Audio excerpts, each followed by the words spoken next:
Good morning everyone. এখন 7:30 বাজে আর আজকে অনেক দিন পর একটু হাঁটতে বেরিয়েছি।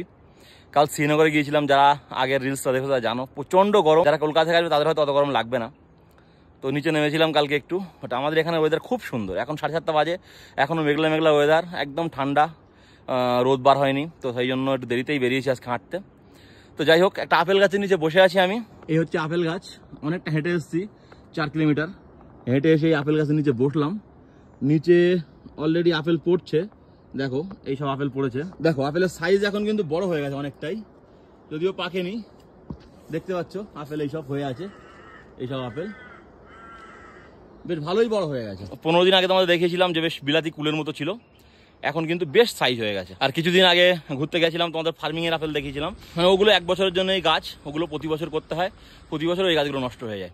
আর এইগুলো হচ্ছে মানে চলবে এখন, মানে দেশি মুরগি আর পোলট্রি মুরগি টাইপের। এইগুলো হচ্ছে দেশি মুরগি আর ওগুলো হচ্ছে পোলট্রি মুরগি, এরকম ব্যাপার। তো যাই হোক, এবারে একটা আপেল দেখি একটা কেমন টেস্ট হয়েছে। আগে তো টক ছিল এই আপেলটা, এখন সেটা একটু মিষ্টি হয়েছে কিনা দেখার পালা। আপেল একটা নিয়েছি আমি, পেড়েছি গাছ থেকে।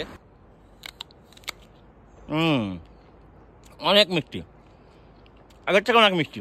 একদম পরিণত আপেল যেমন মিষ্টি হয় ততটা মিষ্টি নয়, কিন্তু টক ভাবটা কেটে গেছে, অনেকটা মিষ্টির দিকে। আর মোটামুটি 15-20 দিনের মধ্যে একদম মিষ্টি হয়ে যাবে।